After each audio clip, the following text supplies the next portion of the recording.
कोल्हापूर जिल्ह्यातील कुरुंदवाड पोलीस ठाण्याच्या हद्दीतील एका महिलेवर लग्नाचे आमिष दाखवून वारंवार लैंगिक अत्याचार केल्याची धक्कादायक घटना समोर आली आहे। या प्रकरणी एका युवकाविरुद्ध बलात्काराचा गुन्हा दाखल करण्यात आला आहे। याबाबत पीडित महिलेने कुरुंदवाड पोलीस ठाण्यात फिर्याद दिली आहे। मिळालेल्या माहितीनुसार संशयित आरोपीने पीडित महिलेची ओळख वाढवून तिला लग्नाचे आश्वासन दिले। गोड बोलून तिचा विश्वास संपादन करत त्याने तिला फूस लावली। त्यानंतर लग्न करण्याचे आमिष दाखवत वेळोवेळी तिच्यावर लैंगिक अत्याचार केल्याचा आरोप फिर्यादीत करण्यात आला आहे।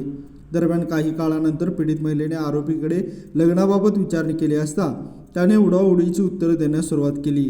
तसेच शिवीगाळ करून टाळाटाळ केल्याचेही फिर्यादीत नमूद करण्यात आले आहे। अखेर आपली फसवणूक झाल्याची जाणीव झाल्यानंतर पीडित महिलेने कुरुंदवाड पोलीस ठाण्यात धाव घेत तक्रार दाखल केली। या फिर्यादीवरून पोलिसांनी संबंधित युवकाविरोधात बलात्काराचा गुन्हा दाखल केला आहे।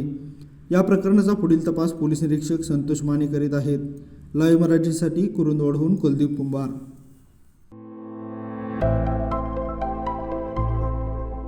सैन्य आणि पोलीस भरतीमध्ये 35 वर्ष अविश्रांत सेवा देणारी महाराष्ट्रातील एकमेव संस्था म्हणजे आदर्श करिअर अकॅडमी।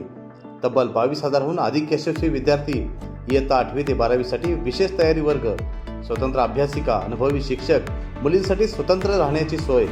प्रवेशासाठी संपर्क आदर्श करिअर अकॅडमी, बहादूरवाडी, तालुका वाळवा, जिल्हा सांगली।